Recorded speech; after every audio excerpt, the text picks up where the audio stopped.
জয় গুরু, জয় ভগবান কৃষ্ণ।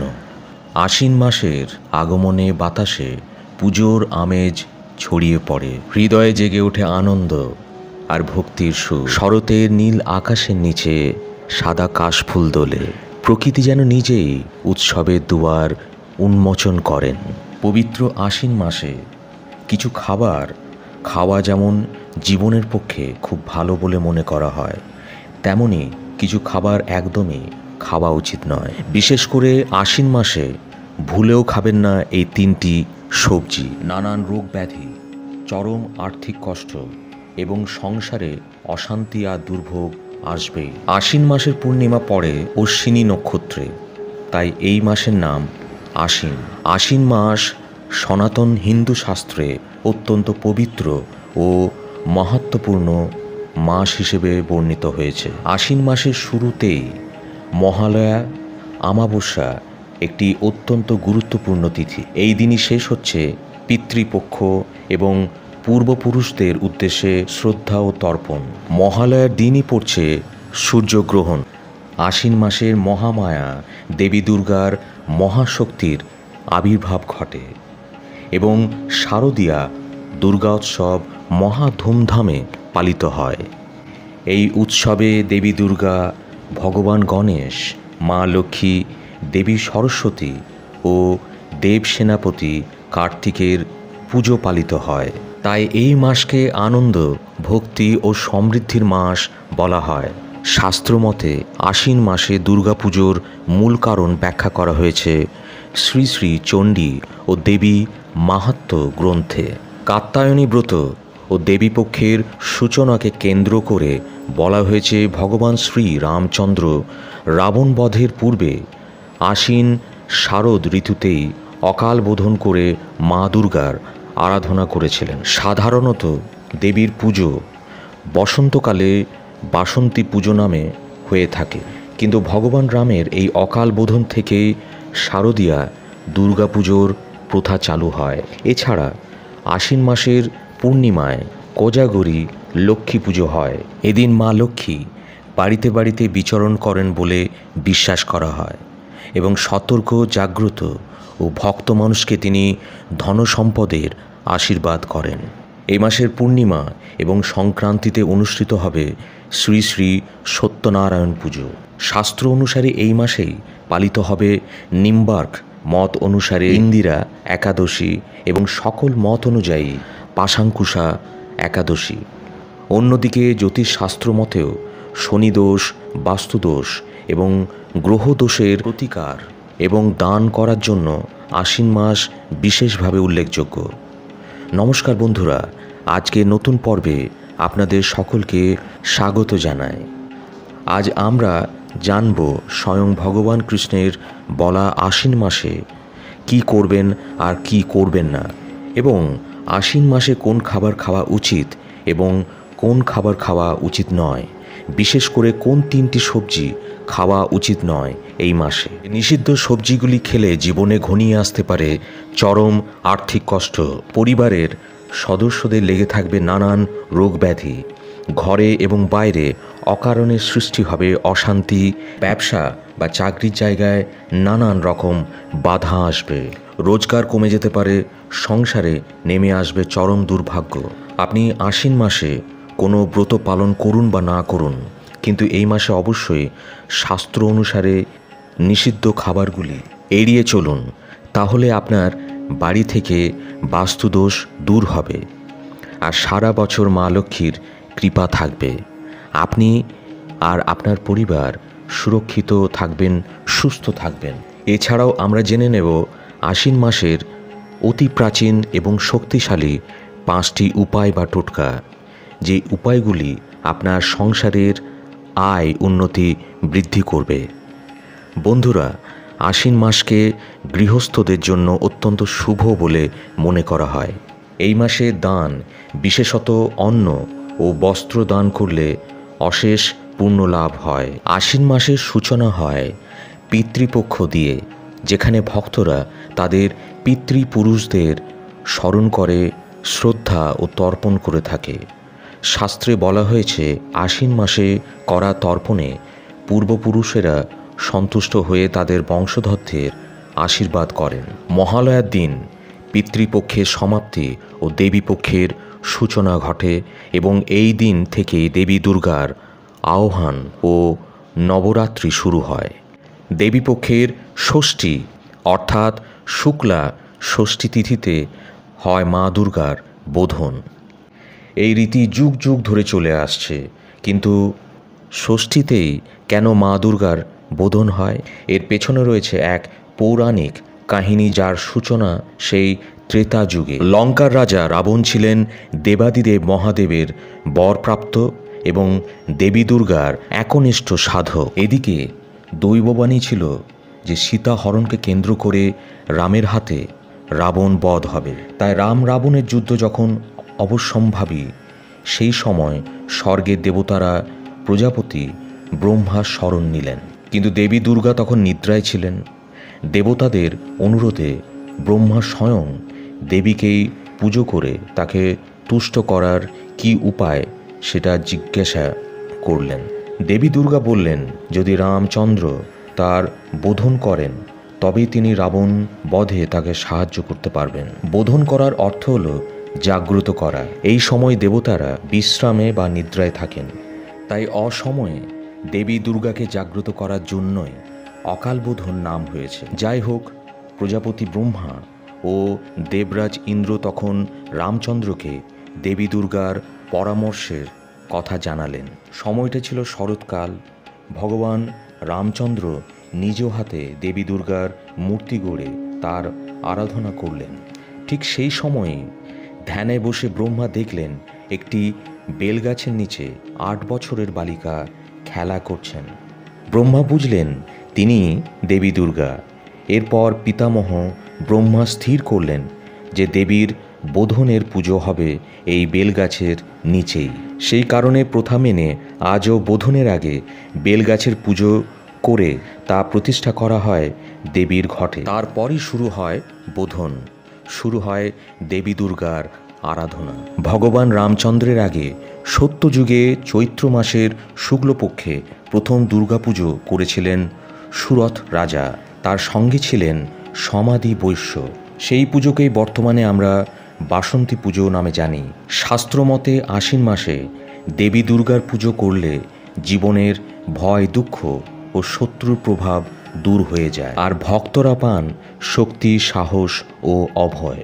অনেকে এই মাসে শরীর ও মনকে পবিত্র রাখতে শাকসবজি, বিশেষত নির্দিষ্ট কিছু তামসিক সবজি খাওয়া এড়িয়ে চলেন।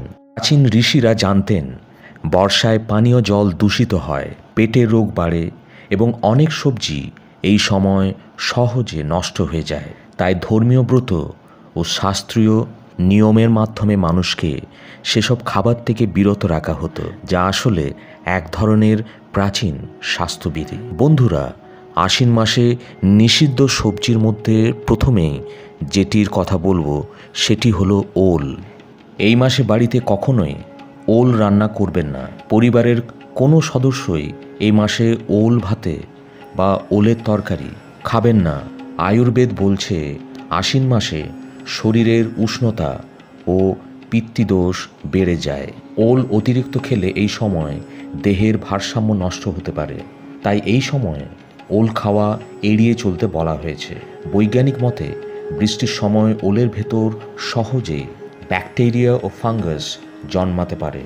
ওল খেলে বিশেষ করে গলা ব্যথা, ডায়রিয়া ও বমি হওয়ার ঝুঁকি বেশি থাকে। অন্যদিকে শাস্ত্রমতে আশ্বিন মাসে ওল খেলে বাড়িতে রোগ ব্যাধি লেগেই থাকবে। সুতরাং এই মাসে কোনোভাবেই ওল দিয়ে তৈরি কোনো খাবার মুখে তুলবেন না। এছাড়া আশ্বিন মাসে যেহেতু আমাদের হজম ক্ষমতা কমে যায়, সেই কারণে এই সময় ভাজাভুজি খাবার যতটা সম্ভব এড়িয়ে চলাই ভালো এবং বেশি তেল মশলা দেওয়া খাবার এই মাসে না খাওয়াই উচিত। এই মাসে প্রতিদিন তুলসী গাছে জল অর্পণ করুন, তবে কোনো দিন সন্ধ্যেবেলায় তুলসী গাছে জল দেবেন না, এটিকে অশুভ কাজ বলে ধরা হয়। আশ্বিন মাসে গঙ্গায় বা যে কোনো পবিত্র নদীতে স্নান করা অত্যন্ত পূর্ণ ফলদায়ী। বন্ধুরা, এই মাসে দ্বিতীয় নিষিদ্ধ সবজিটি হলো কলা গাছের কাণ্ড বা থোড়। বৈজ্ঞানিক মতে আশ্বিন মাসে থোড় খেলে পেটের সমস্যা দেখা দিতে পারে। শাস্ত্রমতে এই মাসে কলা গাছের পুজো করা হয় এবং থোড় খেলে শরীরের ওপর তার নেগেটিভ প্রভাব পড়ে। সুতরাং এই মাসে থোড় ভাজা বা থোড়ের তরকারি খাওয়া যতটা সম্ভব এড়িয়ে চলুন। আশ্বিন মাসে বিভিন্ন ব্রত পালনের সময় খাবারে ফলমূল, শ্যামা চালের পায়েস, আলুর তরকারি কিংবা সিঙ্গার আটা, পানি ফলের আটার তৈরি লুচি বা পরোটা বা কিছু ক্ষেত্রে সাবুদানা খাওয়া যেতে পারে। তবে আশ্বিন মাসে কাঁচা দুধ বা খুব বেশি ঠান্ডা দই খাবেন না। উপোসের সময় ভোগ প্রসাদ রান্নার ক্ষেত্রে সাধারণ লবণের পরিবর্তে সন্ধক লবণ এবং সর্ষের তেলের পরিবর্তে ঘি ব্যবহার করবেন। বন্ধুরা, এবার আমরা জেনে নেব আশ্বিন মাসের অতি প্রাচীন ও শক্তিশালী 5টি উপায় বা টোটকা। এগুলো আপনার সংসারের আয় বৃদ্ধির জন্য অত্যন্ত ফলপ্রদ। প্রথম উপায়টি হলো এই মাসে দুর্গাপুজোর দিনগুলোতে প্রতিদিন সকালে মা দুর্গার ছবি বা মূর্তির সামনে প্রদীপ জ্বালিয়ে চণ্ডীপাঠ বা দুর্গা স্তোত্র পাঠ করলে গৃহে শান্তি ও সৌভাগ্য আসে। দ্বিতীয় উপায়টি হলো এই মাসে লাল ফুল, সিঁদুর ও আখের রস মা দুর্গাকে নিবেদন করলে সংসারে উন্নতি ও পরিবারের কলহ দূর হয়। তৃতীয় উপায়টি হলো এই মাসে দুর্গাপুজোর সময় মহা অষ্টমী, মহানবমীতে ছোট কুমারী মেয়েদের দেবীরূপে মান্য করে তাদের পা ধুয়ে প্রসাদ খাওয়ালে মা দুর্গার বিশেষ কৃপা পাওয়া যায়। এবারে আসছি চতুর্থ উপায়টির কথায়। আশ্বিন মাসে প্রতিদিন সকালে প্রদীপ জ্বালিয়ে দুর্গা দুর্গতি নাশিনী মন্ত্রটি জপ করলে ভয়, চিন্তা, দুশ্চিন্তা ও অশুভ শক্তি দূরে থাকে। পঞ্চম উপায়টি হলো এই মাসে কোজাগরী পূর্ণিমা রাত্রে জেগে থেকে মা লক্ষ্মীর নাম জপ করলে এবং সাদা মিষ্টি ও দুধ দিয়ে পুজো করলে ধনসম্পদ ও সমৃদ্ধির আশীর্বাদ মেলে। আশ্বিন মাসে টোটকা মানে শুধু কোনো অলৌকিক উপায় নয়, এগুলি আসলে ভক্তিদান, শুদ্ধতা ও পজিটিভ শক্তির অনুশীলন, যা মেনে চললে জীবনে শান্তি ও কল্যাণ আসে। বন্ধুরা, এবার আসছি আশ্বিন মাসে তৃতীয় নিষিদ্ধ সবজিটির কথায়। এটি হলো নিম পাতা এবং করলা। এই মাসে নিম পাতা এবং করলার থেকে তৈরি কোনো তরকারি খাবেন না। এই মাসে বেশি পরিমাণ তেতো খেলে নানান সমস্যা দেখা দিতে পারে। তাই শাস্ত্রে আশ্বিন মাসে নিম পাতা ও করলা খেতে মানা করা হয়েছে। এছাড়া ভগবান কৃষ্ণ, ভগবান মহাদেব, মা দুর্গা, ভগবান নারায়ণ এবং মা লক্ষ্মীর এই পবিত্র মাসে কোনো প্রকার নেশা জাতীয় কোনো খাবার না খাওয়াই ভালো। এই রবিবার 21শে সেপ্টেম্বর মহালয়ার দিন হতে চলেছে আমাবস্যায় সূর্যগ্রহণ। এই বিশেষ দিনে বাড়ির এখানে এইভাবে জ্বালিয়ে দিন একটি প্রদীপ। গ্রহের দশা কেটে যাবে, বাস্তুদোষ দূর হবে, আর্থিক কষ্ট কেটে গিয়ে সংসারে সুখ সৌভাগ্য আসবেই। এইবারের পিতৃপক্ষ চন্দ্রগ্রহণ দিয়ে শুরু হয়েছিল এবং মহালয়ার দিন সূর্যগ্রহণ দিয়ে শেষ হতে চলেছে। পঞ্জিকা মতে 20 সেপ্টেম্বর 2025 শনিবার রাত 12:18 আমাবস্যা শুরু হচ্ছে এবং 21শে সেপ্টেম্বর রবিবার রাত 1:28 পর্যন্ত আমাবস্যা থাকবে। রবিবার দিন মহালয়ার স্নান ও তর্পণ অনুষ্ঠিত হবে এবং এই দিনই আমাবস্যার ব্রত, উপবাস ও নিশি পালন হবে এবং মহালয়ার দিনই সূর্যগ্রহণ হতে চলেছে। গ্রহণের সময়সূচি: 21শে সেপ্টেম্বর 2025 রবিবার সূর্যগ্রহণ শুরু হবে ভারতীয় সময় রাত 11টায় এবং গ্রহণের মধ্যকাল রাত 1:12 এবং গ্রহণ ছাড়বে রাত 3:24। কিন্তু ভারত বা বাংলাদেশ থেকে এই গ্রহণ দেখা যাবে না। তাই মহালয়ার দিন সূর্য উদয় থেকে সূর্যাস্ত পর্যন্ত যে কোনো সময় তর্পণ করা যাবে। বলা হয় সূর্যগ্রহণের সময় দেবতা, ঋষি এবং পিতৃলোক বিশেষভাবে সন্তুষ্ট হন। তাই এই সময় অর্ঘ্য প্রদান, গঙ্গাজল স্পর্শ, জপমালা এবং গায়ত্রী মন্ত্র জপে বিশেষ ফলদায়ক। সূর্যগ্রহণের দিন শাস্ত্রমতে সন্ধে দেয়া যাবে। রাত্রের খাবার গ্রহণের আগে খেয়ে নেবেন। খাবার ও জল পবিত্র করতে হলে তুলসী পাতা দিয়ে রাখুন। বন্ধুরা, মহালয়া অমাবস্যা ও সূর্যগ্রহণের মহাযোগে বাড়িতে প্রদীপ জ্বালানো অত্যন্ত শুভ বলে মনে করা হয়। এই মহালয়ার দিন সূর্যাস্তের পর ঘর পরিষ্কার করুন। তারপর একটি পিতল, তামা বা মাটির প্রদীপ ঠাকুরের আসনের সামনে রাখুন। প্রদীপে গাওয়া ঘি বা তিলের তেল ঢালুন। তুলো দিয়ে সলতে তৈরি করে নিন। পাশে একটা পাত্রে এক মুঠো কালো ও সাদা তিল, গঙ্গা জল এবং 5টি তুলসী পাতা ও 5টি বেলপাতা রাখুন। শুদ্ধ বস্ত্রে বাড়িতে ঠাকুরের আসনের সামনে প্রদীপটি পূর্ব দিকে মুখ করে রেখে জ্বালিয়ে দিন। প্রদীপ জ্বালিয়ে প্রথমে কমপক্ষে 11 বার সূর্য মন্ত্র জপ করুন। সূর্যদেবের মন্ত্র হল ওং আদিত্যায় নমঃ। তারপর কমপক্ষে 7 বার পিতৃতুষ্টির মন্ত্র জপ করুন। পিতৃতুষ্টির মন্ত্র হল ওং পিতৃভ্য স্পধা। এই সময় প্রদীপের সামনে এক মুঠো তিল ও গঙ্গা জল অর্পণ করুন।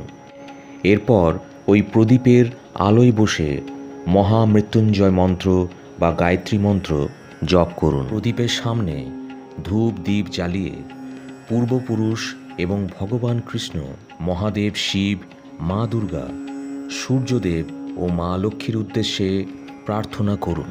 পরের দিন যে কোনো দরিদ্র বা গরু, কুকুর, পাখিকে কিছু খাদ্য দান করুন। এই প্রদীপ জ্বালানোর ফলে পিতৃশান্তি ও পূর্বপুরুষদের কৃপা লাভ হয়। বাড়ি থেকে অশুভ শক্তি দূর হয়। অর্থ সমৃদ্ধি, সৌভাগ্য ও শান্তি বৃদ্ধি পায় এবং পুণ্য শতগুণে বৃদ্ধি পায়। বন্ধুরা, আশা করি ভিডিওটি আপনাদের সামান্য হলেও উপকারে আসবে। ভগবান কৃষ্ণ এবং মা দুর্গার কৃপায় আপনারা সবাই ভালো থাকুন, সুস্থ থাকুন, এই প্রার্থনা করি। আজকের মতো এখানে ইতি করলাম। জয় ভগবান কৃষ্ণ, জয় মহাদেব, জয় মা দুর্গা, জয় মা লক্ষ্মী, জয় গুরুদেব।